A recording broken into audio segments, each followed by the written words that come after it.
everybody.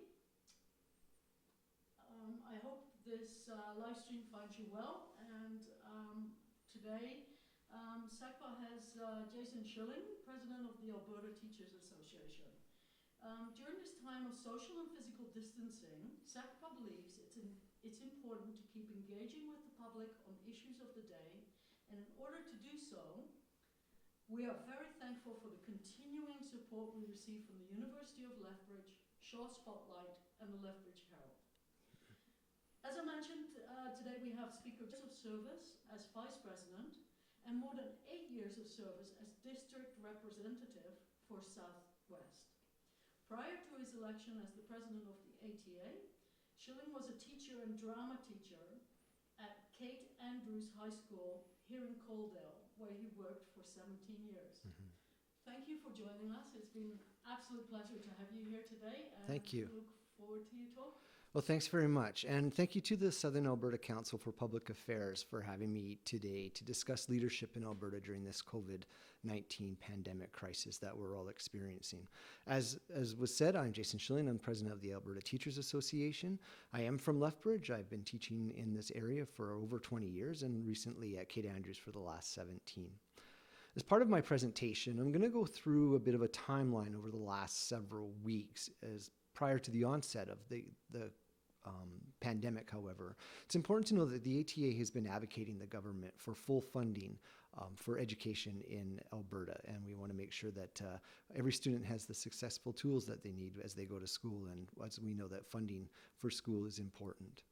It's also important to know that the mandate of the Alberta Teachers Association, or one of the mandates, is to promote and advance public education in Alberta, regardless of the political party that is in power. So the initials of the party could be the NDP, the UCP, it doesn't matter. Our job as advocates for public education in the Alberta Teachers Association remains the same. So I always like to get that out there so that people know that we are a nonpartisan organization and we care about our students, our teachers, and the communities in which our schools are in, and that's what we advocate for. So before we get into the specifics of leadership within the COVID-19, we want to go back a little bit to where we started to see the start of cases in Alberta. And initially, classes were going to remain in place, and students were supposed to go to school, and this caused a lot of angst amongst teachers, students, and their parents as well about safety measures. And safety is always priority number one during the pandemic. So we were advocating to make sure that we had the proper cleaning supplies in place, that we had the staff in place to make sure that we're maintaining clean schools and that our students and our staff were safe, because you would go home at the end of the day to interact with other members of the community, and we wanted to make sure that we're following the advice of the Chief Medical Officer of Alberta and flattening the curve. Classes then were canceled on March 16th. And there was a lot of conversation, and it's really easy to cancel classes like that. It's hard to start things back up again, and we'll get into that a little bit later. But there was a brief talk about what this meant in terms of providing education to students in a remote learning environment. We like to not call this homeschooling. This is remote emergency teaching. And so I had a conversation with the minister that evening after the press conference that canceled classes. And we talked about what the expectations would be. And a lot of it, because it happened so quickly, was still really unknown. There were a lot of questions that needed to be handled there. And so teachers talked a lot about, do I get to work from home? Do I work from school? How do we do this? How do we access students who don't have technology? What do we do about special needs students? What do we do about our students who are attending how-to-write colonies and other places that don't allow a lot of technology? So being safety first, it was determined through various school districts, and school districts are handling the cancellation of classes differently. And that was part of the mandate of the government to say that we have 61 school boards in the province. They will handle how they want to do this. And so working from home became sort of priority number one, and making sure that we can connect with kids in a variety of ways. And so teachers who are very resilient and creative really got to work. But there's emotional impact of all of this. You have to think it was March 16th, 5 o'clock in the afternoon, classes are canceled indefinitely. Well, what does that mean? When will we see each other? And so it was a bit of a shock. It was a shock to the system Young students didn't get a chance to say goodbye to their teachers. They didn't get a chance to say goodbye to their friends at school. We have students who are in grade 12 who will probably not see a formal high school graduation like the rest of us have experienced as part of that high school life. And so there's a lot of concern about what does that mean. And as a teacher, one of the joys of my job is connecting with my students in class and working with them one-on-one. And I teach English and drama, and those are two very sort of different classes, but required a unique way to build relationships. And all of that was just lost suddenly by an announcement by the chief medical officer. So it was a little bit of an emotional grieving almost for about a week. And my colleagues, the teachers that I talked to, told me a lot about how they were feeling just sort of disconnected a little bit, to know that their students were as well. But teachers then started connecting with students online, and this is where support staff were really crucial within the schools as well, because the educational assistants or the secretaries or the other members who were working in the school were also helping to connect with students and connect with families. Do you have everything you need? What can we do to assist you? And all of this was done under the idea that when I talked to the minister that night, we were told that funding would remain in place, that the school year would be funded fully and completely as we moved forward, so that the people who are working in the schools would have income security, because that has been a really big question throughout the pandemic, and that we would see the supports in place for students so that we could get that out there, to get the learning out there to our students. On March 20th, we received an announcement about the continuation of learning requirements, because school started right away, and because every district handled how school was supposed to start differently. On Monday, some teachers had lessons ready to go. Some schools took the week to figure out what we're going to do. And of course, throughout this whole time, there was various school districts had spring break. So the large urban centers were on spring break right away, and so they had some time to catch up. But the government did release on March 20th some of the requirements for continuing education or continued learning requirements. So K to 6 were required to do 5 hours of instruction a week, mostly on literacy and numeracy. Junior high or middle school students were to do 10 hours on math, science, English, and social studies. And then high school, it was 3 hours per week per student per course. Recognizing the fact that as teachers, we cannot recreate the classroom at home, and that we had to make sure that we weren't putting a lot of pressure on parents and students at home to do a bunch of work that they might not be able to do, and for teachers to try to get things recorded. A lot of us are learning how to do exactly what we're doing here today, right? To set up with a little microphone and a camera on a tripod, and teaching lessons remotely that way. It was interesting as well to see that even though the government gave us guidelines in terms of literacy and numeracy as the focus of continuing education, schools and school boards also continue to put out art lessons, drama lessons, phys ed, CTS, which is Career and Technology Studies. I know a teacher who is delivering kits to students so that they can still continue with their shop classes. And like I said, teachers are creative and resilient and will go that extra mile, which they have been doing right now. What happened with this is the part that was sort of the missing element out of there was assessment and grades. And we've been talking about what does that actually mean and what does that look like, because you are delivering education remotely with certain time frames. It's hard to figure out that. And that's still one of those remaining questions about assessment and what are we doing. And again, each board has their own idea. I know that Lethbridge Public just announced this last week what their assessment practices would be and what the report cards would look like. And they've posted that online, and the teachers know what that information is as well. Then the big one came on March 28th. So if you go back on the timeline, you'll recall on the 16th, we were told that funding would be in place for the remainder of the school year. However, on March 28th, we had a teleconference with the minister, And about an hour later, after that teleconference, a tweet was sent out that announced that they were going to cut funding to the tune of $128 million for the remainder of the school year to divert that money to efforts for COVID-19, and would in turn lay off substitute teachers by the end of March. And this was about 3 days' notice, and the rest non-essential school support staff, as it was deemed by the minister, by the end of April. Overall, we're talking 26,000 people received notification that they would be laid off by a tweet at 1 o'clock in the afternoon on a Saturday. This caused a lot of concern and worry amongst the education system. Teachers as well worried about the educational assistants. I mean, I've worked with an educational assistant every year of my time at Kate Andrews, and they're my colleague and my coworker and my friend. And so we're worried about the impact that the layoff would have on their lives, first and foremost.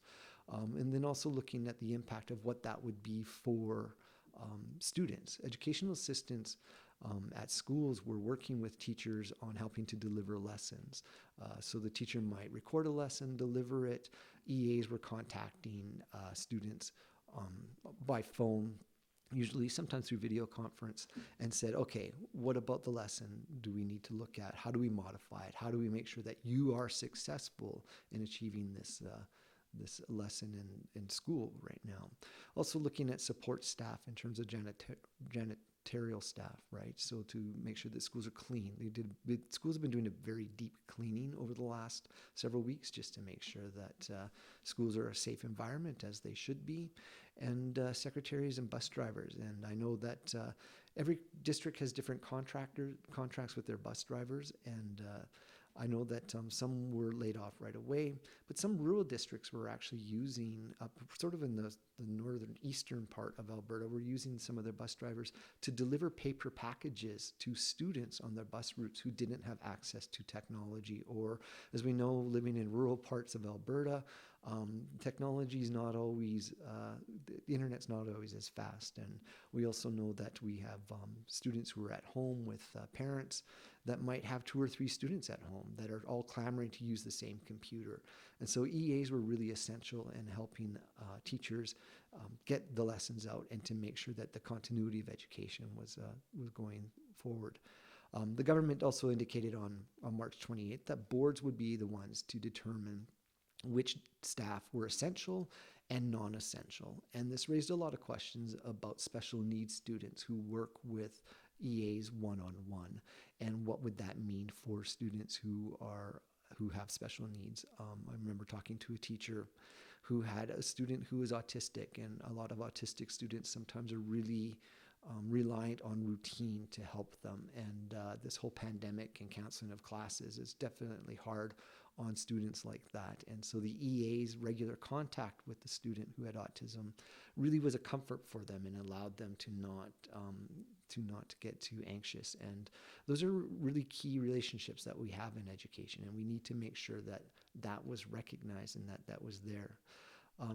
The layoff of substitute teachers was really quite devastating for a lot of teachers as well, because the question then remained, well, what if I get sick? What happens to my class? What happens to my students? Do we just stop, or do other teachers who are right now working harder than they've ever worked in their careers, they tell me, are they supposed to cover off my class, or what happens with that? And I know that some teachers are expecting a baby and are going on mat leave or parental leave, and who covers their classes if that mat leave happens in April or May or June. And so to have a core of professionals and substitute teachers laid off without the question of whether or not we would be able to access their services was really a big question for teachers. And we never really, I feel we never really got the answer to what the question was. I know that sometimes teachers are working with one another and helping to share the load if someone should happen to be sick. But we would, as an association, want substitute teachers to be involved in the education system that way. So part of the conversation I've been having to teachers then is, how are you coping with this emergent remote teaching? And it's been interesting, and it's sort of like all things, everybody adjusts to things differently. And isolation is hard, and it's hard for if you're at home trying to work from home, but also teaching from home with students from home who are all sort of in one space. And teachers are working really hard to connect with kids on different platforms. And I know that some teachers use Google Hangout. Zoom is a big one. I love hearing stories from teachers, and I've talked to quite a few teachers down in the Lethbridge area who get to see a lot of students' pets, right? You see a lot of cats, you see a lot of dogs, you see birds. I've talked to some teachers who are out in sort of the Tabor area. They get the computer goes outside with them, and they get to see cows and pigs and other farmyard animals. And so it's really great for teachers to connect with kids that way and to sort of see their lives and their homes, I guess, and to make sure that we're maintaining that relationship. We hear a lot right now about teachers missing their students and students missing their teachers. I've talked to some teachers who are also parents and said that, you know, their kids sometimes just have meltdowns some days and they're sad. And when you really get to the core of why students are feeling that way, they're missing school, they're missing their teacher, they miss the classroom, they miss their friends at school. And so that's part of that idea that we need to treat each other with some grace and forgiveness right now, and take the pressure off trying to recreate school at home, because it's just not viable right now. We're all doing our best to get through the days. Family stress is also a big factor as well, because we know some students go home, don't always have the most supportive home environment, and school is their safe place. And so we've been watching carefully to look for signals of distress with those students as well. It's hard, though, to do that as a teacher through a camera, or if you can't connect with a student, or if you have students who've gone dark, it's hard to see what's going on with them. And so that's where EAs and other support staff in school were really important, was helping us as teachers connect with the students in a variety of ways, because sometimes technology doesn't work. Maybe it's a phone call, maybe it's just driving by and dropping off a package at home so that the student knows that their teachers are out there and they're still working for them.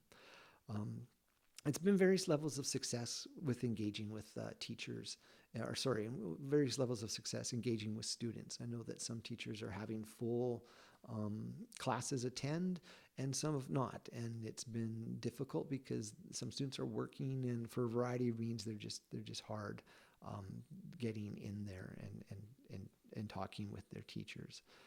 But again, the creativity and the resiliency that we see of teachers has really been quite extraordinary over the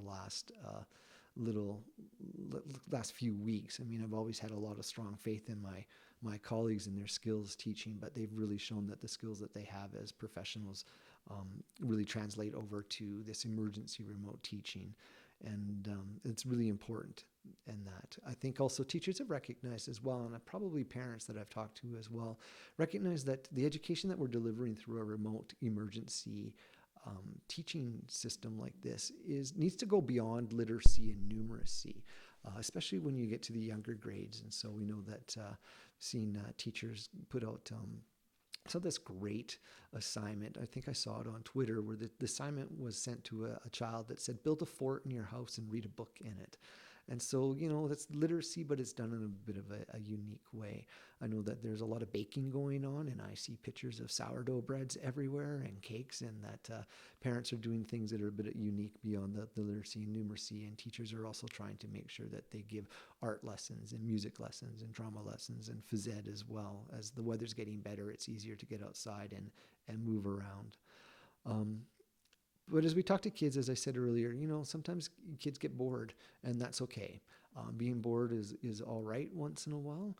And we know that kids are lonely for school, and that they're missing out of friends and things like that. And so that component of mental health is really a big concern of the Alberta Teachers Association and teachers out there as well. The mental health of our students is really key, and their emotional health as well. And so we're part of the remote teaching, even just if you don't get through the lesson that day, teachers have told me is just to talk Kids just want to talk to one another, or a teacher might start a Zoom class a little bit earlier, about 5 or 10 minutes earlier, and the kids log in early just so that they can talk to one another and actually see one another on camera, because they don't always have the ability to see one another. And kids are quite social. Education's all about relationships and building relationships. And to have this COVID pandemic sort of isolating everybody through this remote teaching, it's hard to build those relationships. And so kids, when they're lonely, part of the connecting with their classroom has been really essential for them.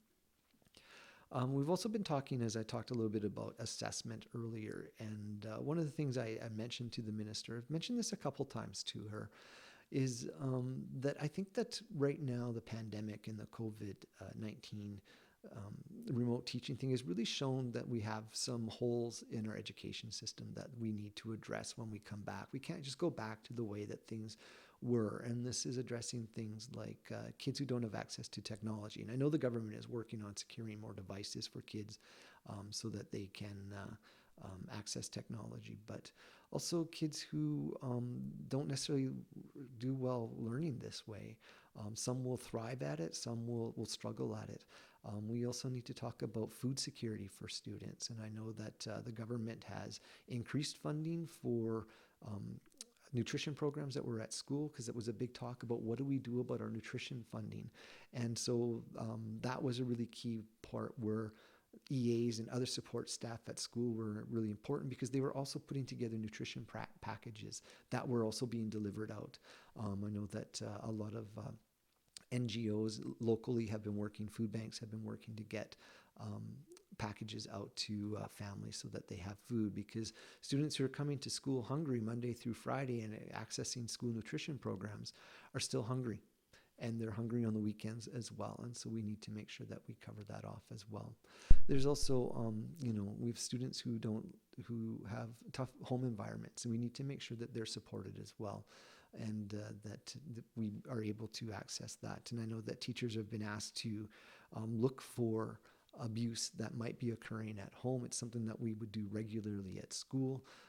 If you see signs of that, which is easy to do at school when you're there, but this is where EAs and other support staff are really key to helping teachers with that by connecting. And so when we heard the announcement on March 28th about this layoff, it was really hard and concerning, because we were in a tough situation right now with trying to adjust to remote emergency online teaching, and then to have the supports in the school removed without consultation was really quite interesting. And I know that through press conferences and through the legislature, that they said that boards had asked for this. When we pressed to see which school boards were asking for layoffs, they were unable to produce any names. They said that was private. I also know that a lot of school boards in the area, and I know through Lethbridge and some other areas, were able to keep some of their EAs on staff, and that's really good, because it helps with that support. Because like I said, we're all kind of working in this new world, and all the support that we can have for our students is really, really important. And now the big question that's coming up is, because we're seeing it pop up in Quebec and BC and other areas, if you look down into the States, is what will returning to school look like? And these are very, very early days conversations. And the key component of that would be the Chief Medical Officer of Alberta. She made the determination to cancel classes when she felt the risk of community spread was going to be have a larger impact on society. She will make that call about whether or not schools will open up again. And of course, the ATA is always going to think and say that the safety of our students, our teachers, our school communities, and the broader community is number one. And to me, that's the starting point of where we start this conversation about schools. We know we have large class sizes. When we talk about social distancing, we talk about this idea of how do you move people about the school. There's a lot of questions that need to be answered. And we also, when we come back from this remote emergency teaching, need to have conversations about the inequities that some of our students experienced during this isolation phase. And I think it's important as we have this conversation that we include all facets of the education stakeholders, because how I see things as president of the ATA, parents will see something different. And it's important that we have a lot of eyes on this topic of returning to school. But again, very early days. Nothing has been determined. There's been no indication whatsoever that schools would be returning at any point. The chief medical officer said classes are canceled indefinitely, and that is all that we have to work from. But I do know one thing, and that is that we've got one shot at getting it right, and we need to make sure that we do that. And I just want to take some time to thank you for having me here today. It's been an interesting ride for my colleagues over the last couple of weeks. One of the things that teachers have contacted me about and said that they're really excited about this opportunity. This is a once-in-a-lifetime opportunity to try to really flex those teaching skills that they have, and they were looking forward to the challenge. And that's what it is. It has been a challenge for teachers and for educational assistants and other support staff. And having so many laid off, I mean, it was one of the largest single layoffs of an education or an employment force in Canadian history. That was very concerning, but teachers are rising to the occasion, and I just want to take this opportunity, because this is also Education Week, to thank my colleagues, the teachers out there, and the EAs, and everybody else who's working to support kids right now. Thank you very much, and I hope that you stay safe. Wash your hands as often as you can. Practice good physical distancing, and we'll get through this, but we'll get through it together. And so I thank you for your time this morning. Thank you. Oh, you're welcome. Yes. My apologies for earlier. I had my mic turned off when I did. Oh, did you? Oh, okay. So nobody knows who I am. So we have Jason Schilling, president of the Alberta Teachers Association, and my apologies again for having my mic off during the introductory. We have some questions already in the queue. Yeah, you bet. So if you're ready to, I will read them out. We have 3 questions by Bev Mendel. I will read them out one by one because they don't seem to be all that related. Could these classes be pass-fail grades? Yeah, and when you look at the assessment, and this is the conversation that we've been having with government and school boards, is because part of the question of equity also comes in here as well. If students can't get access to the information, they can't get access to the assignments, how do you grade them? How do you grade things that come in? And so that's part of the conversation, is looking at what should the mark be at what point. Pass-fail makes a lot of sense for elementary schools. Part of the problem when you get into this, it's really complex when you get into high school, is high school marks are used a lot to get into post-secondary. And so you have to look at that factor as well. You also have to look at the factor of, right now, part of the continuing learning announcement that came out from the government was to cover key elements of the curriculum. And so that's what teachers are doing right now, and trying to make sure that they hit those key elements of the curriculum to make sure that students are ready for the next step. But you also have to recognize that not everybody is there. So pass-fail is one option that schools can look at, and they'll make those determinations here pretty quick, I hope, because teachers are really asking a lot of questions about assessment right now. Great, thank you. Then Beth Mandel's second question is, how is Palliser delivering curriculum to students with special needs with educational assistance reduced or laid off? Well, they'll have to work, talking to some of my colleagues at Kate Andrews that I was talking to, that some of the educational assistants who work with special needs students one-on-one are still on staff, and they're still connecting with those students. It's more difficult, and a lot of times it's just connecting with kids remotely as much as you can, trying to give them support and some lessons and give some continuity into the work that they're doing. This is also really key, working with the relationship with the parents, and to make sure that parents are also feeling supported in the work that they're doing. Okay, thank you. And Beth's last question here. How are students on the Hutterite colonies being taught right now? I've talked to some colleagues, and this is a really interesting one because how-to-write colonies don't have access to technology. And so this is where teachers are making creative packages that they will give to students and deliver them out to some of the colonies. I've talked to a teacher who is working at another building and is doing a lot of her teaching by phone. And so they do a lot of phone calls, but they're still connecting with those students. Right. Then we have a question by Laurie Schultz. Has the government given any assurances if or when funding will be restored and laid off staff rehired? From my understanding, the last time I talked to the minister about this, and I've actually had a fair amount of conversations with the minister over the last 5 to 6 weeks, almost weekly we have conversations.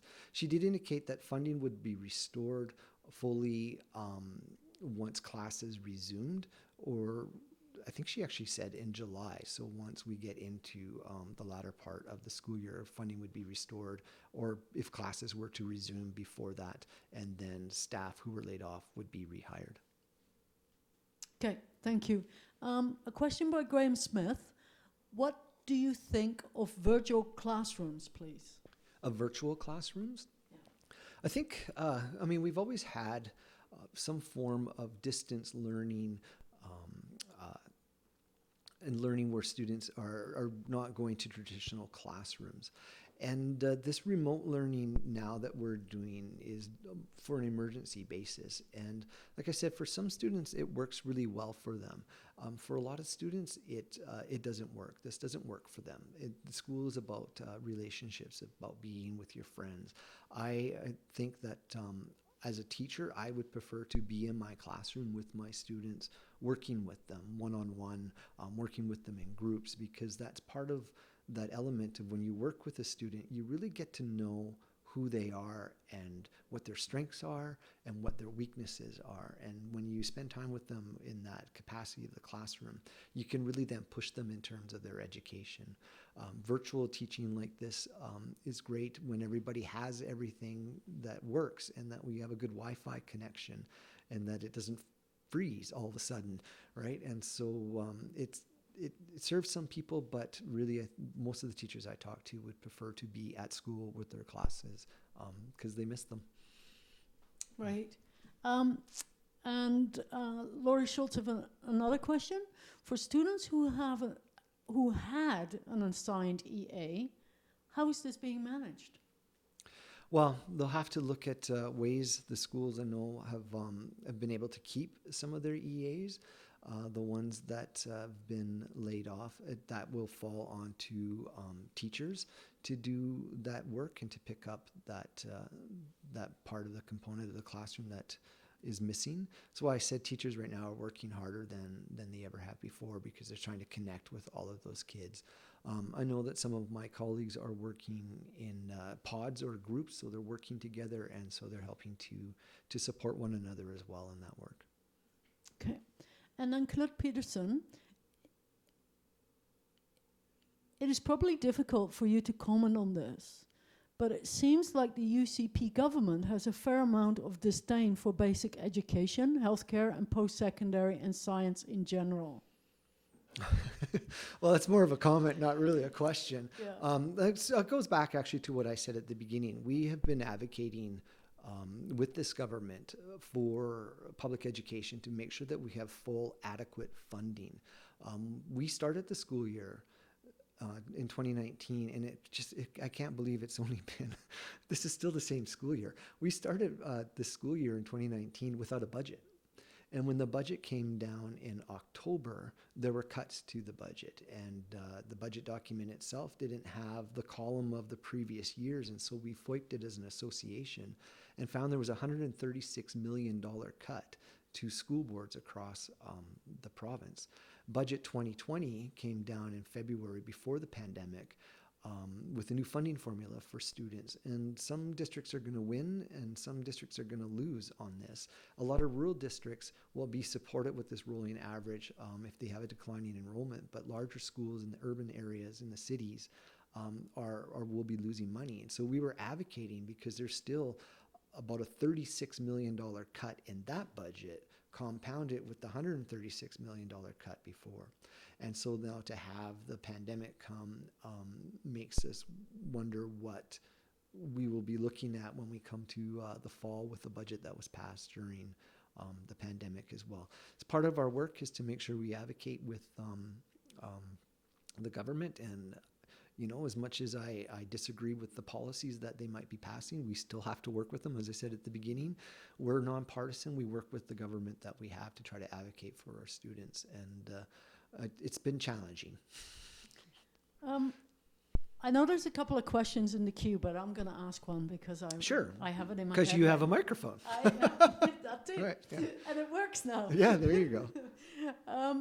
How has COVID-19 and all this mess that we're currently in, or the pandemic that we're currently in, how has that affected the building of new schools?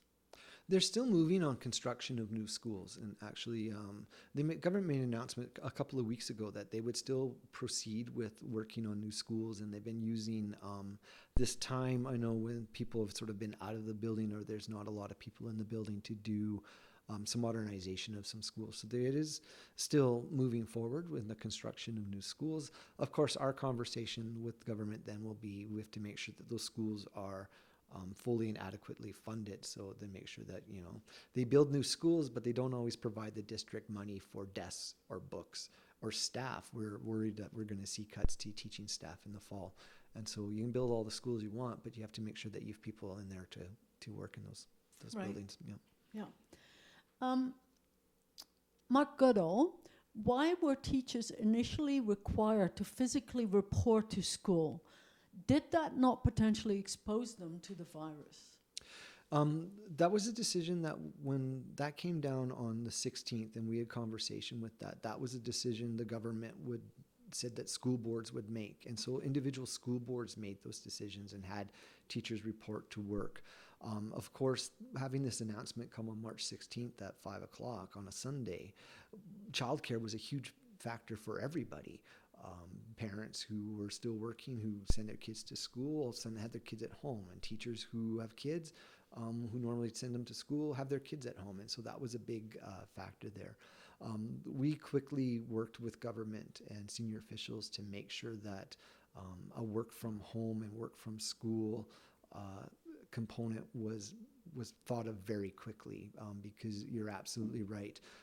We've been told by Chief Medical Officer of Alberta and of Canada as well, Dr. Tam, to stay home as much as you can. And so teachers were really saying, if I have everything I can do this at home, I should be able to work from home. And we were able to negotiate and navigate through that water actually quite quickly. And so I was happy about that, because it relieved a lot of pressure for teachers as well, because some of them have parents who are living at home with them, who are elderly, that are immune compromised, and so they're trying to mitigate their own risk and exposure, and worried about that as well.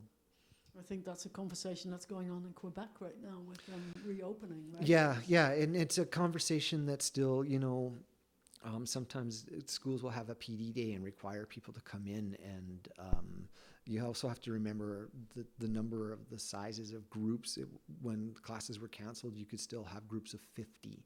Now it's 15, and so when we bring people into schools, we have to make sure that they're apart and physical distancing and stuff like that. And it was, I often joke with my colleagues, my how to manage a pandemic manual. I can't find it in the office, and so I know that hindsight will always be much better on this, and making sure that with any kind of remote emergency that you see, like think of the wildfires in Fort McMurray or the floods in Calgary and the flood again in Fort McMurray right now, having these measures that we've sort of created now through the pandemic are something that we can fall back on again. So if there's an emergency, this is how we can do remote learning from home, and that hopefully will benefit us moving forward.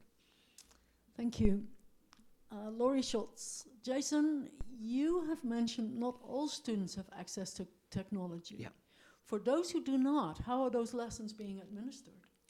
Well, this is where the paper packages are being created. So I know that teachers are going into schools periodically. I have a buddy who works here in the city, and he'll go to school once or twice a week to make paper packages that are sent out to kids. I know that teachers are delivering them. Some schools have set up systems where kids can come in and pick up the package and then deliver the package back with completed work. I know that some EAs and teachers, as the ones who are still employed, are delivering packages to houses in smaller communities. And so that's the way that they've been trying to do it.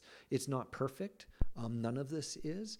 And like I said, we're all just sort of doing the best that we can with what we have right now. And we also have a group of students that have sort of gone dark. They've not connected with their teachers. And it could be that they're working, or they're supporting the family, or they're taking care of siblings at home. That is worrisome for a lot of teachers, because as a teacher, you want to reach all your students. And when you have a chunk of kids that you can't connect with, you worry about them. I've lost so much sleep over students in my career. You worry about them, and so you want to make sure that we're connecting with them. So I know that this is part of that creative resiliency part, that they're making these paper packages to make sure that kids have access to it. Okay.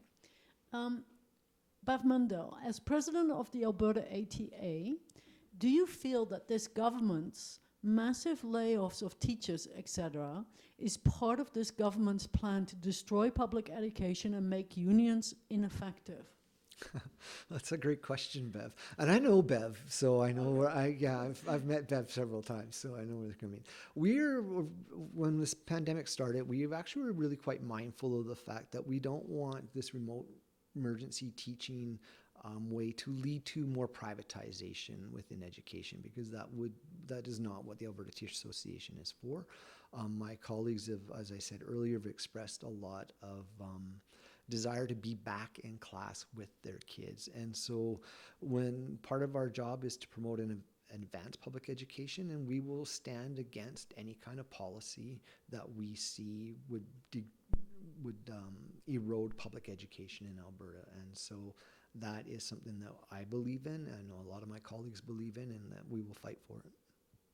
Thank you. And then Knut Peterson, have other jurisdictions around the province found a way to keep some EAs on the payroll? I think you mentioned this already. Yeah, the Lethbridge has kept some EAs on the payroll. I know around in the southern Alberta area, it's various degrees. Some have laid off all of them, and some have kept ones. And this was part of the instruction by government when this announcement came on the 28th, was boards could determine who were essential and not essential employees. And so some EAs who were working one-on-one with some high-need special students were kept in employment. When you go to Calgary, which is much larger, of course, they were able to keep about 900 of their employees, but laid off 1,900. Edmonton Public and Edmonton Catholic also were able to keep some of their EAs and their staff that they determined to be essential, but also laid off several hundred. And I actually just read a news release today where Edmonton Catholic had just laid off 67 more custodians within the system. And so there's a various degree out there of boards. A lot of it has to do with how much money boards have. And they've already taken a hit with budget 2019 because there was that $136 million cut. And boards use the reserves to offset that. A lot of boards don't have that money now. And so they were getting creative with their budgets right now in order to keep their EAs to provide support to teachers, because teachers are trying to support kids. Mm-hmm. Right? No kidding. Here's Bev. Hi, Bev. How do you advocate with a government which does not respect unions? Well, and that's really the bane of my existence for the last 9 months. We still try to meet with government as much as we can. We engage our members. We also, as I meet with the minister, have been encouraging a lot of teachers, and I would encourage anybody, actually, not just teachers, but anybody who has a concern about public education, to contact their MLAs. You can write a letter to the minister, but you also need to go and talk to your own MLA in your area. And mine is Shannon Phillips, but I would also talk to Nathan Newdorf as well and say, these are my concerns, and I want you to take my concerns forward. I think that we need to put pressure on government to do the right thing and to make the right choices. And if they have an issue with the union, then that's fine. I always like to tell them that we're not a full union. We're an association that has union functions, but they don't always buy that one. So, but we still have to work with the government. And so as much as sometimes as I disagree with some of the announcements that they make, we still go and talk with them, because I think we would be doing a disservice to public education if we weren't doing that, as difficult as it is sometimes. So. Okay. Laurie Schultz, what funding cuts are anticipated in September or in the 2020-2021 school year? Well, the budget that was passed just recently in February had some cuts. It's also a realignment of grants. So they took about 36 grants down to, I can't remember the actual number, but I think it's 16. So we've seen some adjustment to those grants. There is a slight cut to the base funding grant. And we've also been saying that the key cut that we're finding is really growth within the system. We're seeing 15,000 new students into schools every year that are not being accounted for in funding. The new funding formula now looks at the current year, the last year, and project it forward. So you would potentially get full funding, but it's coming 2 years down the road. Kids need funding when they walk into the school day one, not 2 years down the road. And so we've been talking to them about this rolling average funding formula that they have, and also looking at other grants to make sure that there's no cuts. There was an adjustment to the program unit funding. We call it PUF funding. These are for very little kids, like 3, 4, 5-year-olds who have disabilities and learning disabilities, to make sure that they are getting the support that they need in order to be ready for school. They adjusted that funding, and we have been very vocal about that. In fact, I actually said to the minister the other day, I think that you should increase PUF funding because of the pandemic, to make sure that those students who are most vulnerable get the most support they need. So when they come to school, they will be successful, and that we maintain that funding for them. Okay. Bev Mundell, you mentioned the mental health issues of both students and teachers grieving loss of Skilling community? Our school community. Yeah, it's Scilla. I'm not sure. That might be a typo. Yeah. Yeah. I'm not sure either. Our school councils, I'm going to read the sentence just as it's typed, okay. So I'm sorry, because I don't understand the question. Our school councils, it's still working, and how do they get in touch with those needing help? I'm wondering if she's asking about parent school councils. I know Alison Pike is the president of the Alberta School Councils Association. She's from Lethbridge, and I have conversations with her as well. They also talk with government about this.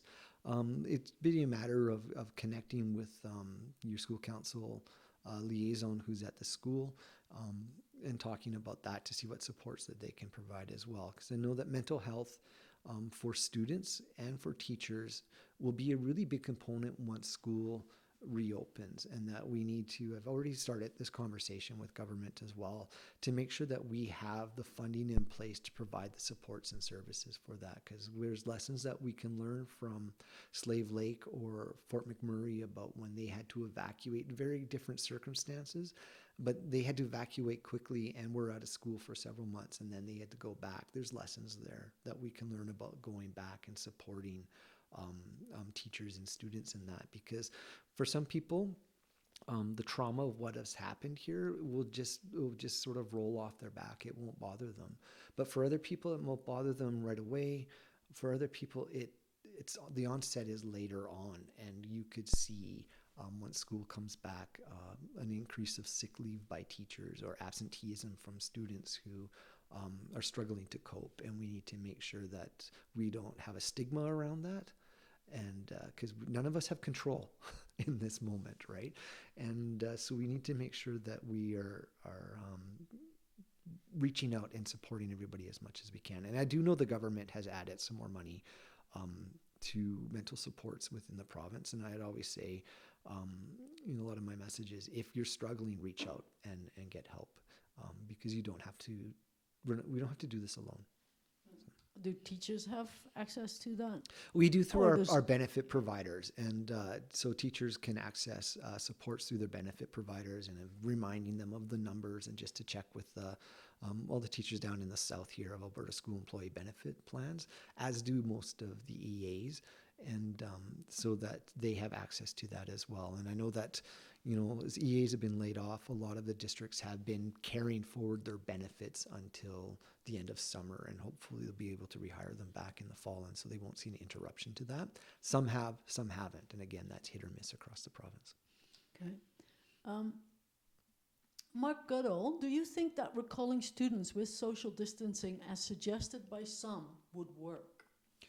Oh boy, I mean, this is a big question, and part of the issue that I have with this, which was the concern that teachers had when classes were not going to be canceled and people were going back to work, was we have large class sizes in this province. We have classes that are in the 30s, in the 40s, that are really large, but are in spaces that are built for 20, 25. I mean, you go out to some of the rural areas in here, and we have schools that are 50, 60 years old. They were built for a certain amount of class size. And so to try to get kids to social distance is a part of it that goes against their nature, right? How do you get 7-year-olds to stay 6 feet apart from each other at all times? And I had a teacher send me a text one day going, my students are taking selfies together. And, they're kids. And so we have to really have a really good conversation about what does this look like, and how do we create a space that's safe for everybody, the students, the teacher, EAs, support staff. And again, all these kids and all these staff go home to their families, and we have to make sure that that is in place. So how do you tell a bunch of 7-year-olds to stay apart? I mean, it's a lot of sort of reprogramming ourselves a little bit to be mindful of that as well. Okay. It won't be easy, that's for sure. No.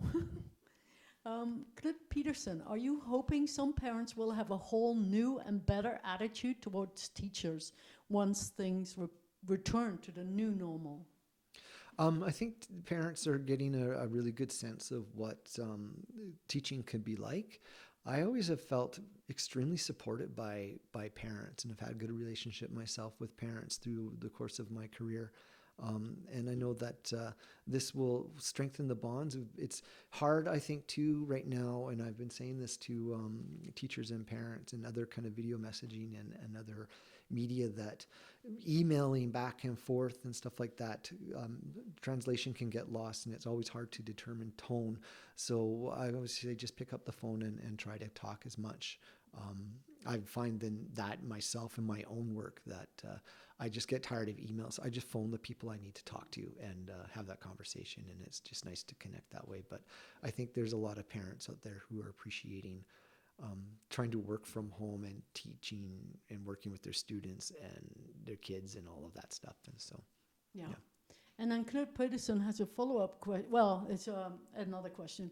Can you please comment on the ATA pension fund being diverted into the provincial AMCO fund, and the chance that you'll be building pipelines?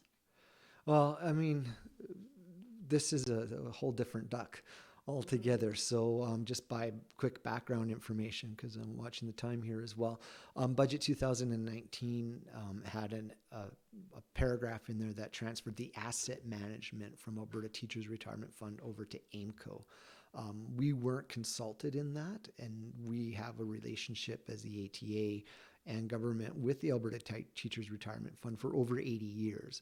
We have teachers on the board. Teachers have a say in terms of investment and can also hold the board accountable. And that will be lost through the change of this legislation. And our pension exists in legislation, so the government can make these changes. The fact that they did it without consultation is really has been a really sore point for a lot of teachers, active and retired. I hear from a lot of retired teachers right now who are quite upset over this. This is part of, goes back to something I said earlier. We're really putting a lot of pressure on MLAs to reverse this or to repeal Bill 22. It was Bill 22 that this was embedded in. We sent 34,000 emails by 22,000 people in this province who also went and met with their MLAs and called them and met with them again and wrote them personal letters. And they still went ahead with this transfer. And I always liked, people said, well, that they didn't listen to us. They heard us. They just didn't care. I always say it's not a question of our advocacy of the work that we did or teachers did about this issue. It was the ethics of them still passing this. If you went to your MLA and tens of thousands of teachers did this, went to their MLAs and said, do not do this. We do not support it. But they still did it. There's a broader question about representation there with that MLA and those constituents. How AIMCO invests the money. What happens right now is ATRF, the Alberta Teachers Retirement Fund, is negotiating with AIMCO about the transfer of the money. And a lot of politicians said a lot of promises during this time that we wrote them all down. And so we've been saying to them, as we negotiate this is what you promised. Now you have to make that happen. And so it's tricky, it's complicated. The news that came out this last week with AIMCO losing $4 billion. Teachers' money has not been transferred over yet. It hasn't gone yet. It hasn't affected us.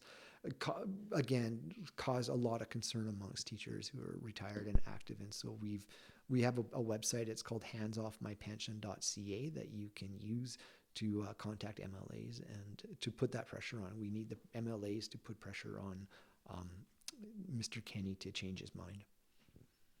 Okay. A question from Graham Smith.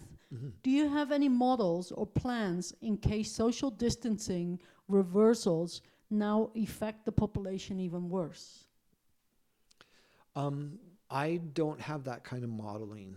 We wouldn't do that kind of work as the association. We would follow the lead of the Chief Medical Officer of Alberta and their modeling. Again, I will always go back to the question of safety, right? We'd have to make sure that things are done in a safe manner. I know I think it was yesterday. Yeah. I have a bi-weekly meeting with the presidents of all the provincial teaching organizations in Canada. So it's done through Canadian Teachers Federation. And they're all talking about this idea of what this happens. It could be contextual, it could be geographical, there could be like an outbreak in one area, schools close down in that area once things have opened.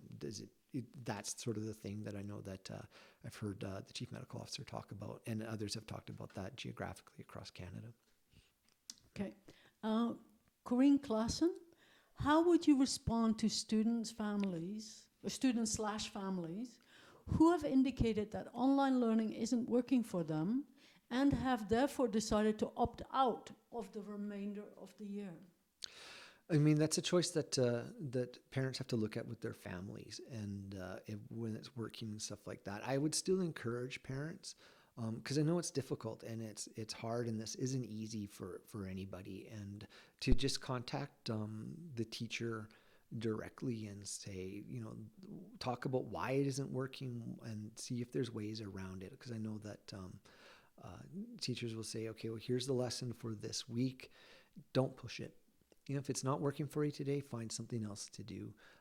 But just know that this is sort of what we're covering this week. And so I would always encourage the parents to go back to the teacher and just talk about what is not working and see if you can find a solution that way. Okay.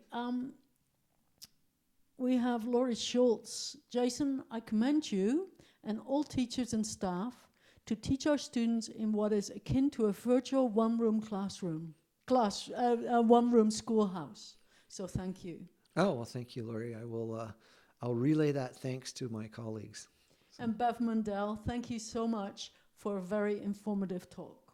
Oh, thanks, Bev, for all your questions. I hope you're doing well. Excellent. With that, I think we'll wrap up for today. Thank you, everybody, for joining us online, and thank you very much, Jason, for being here today with us, and very informative question. Couple more. Oh, okay. Mr. DJ, thank you for advocating for teachers across the province, and Graham Smith, teachers are the best. Thank you. I agree. Teachers are the best. Thanks, everybody. Be safe, please. Okay, and with that, we'll wrap up.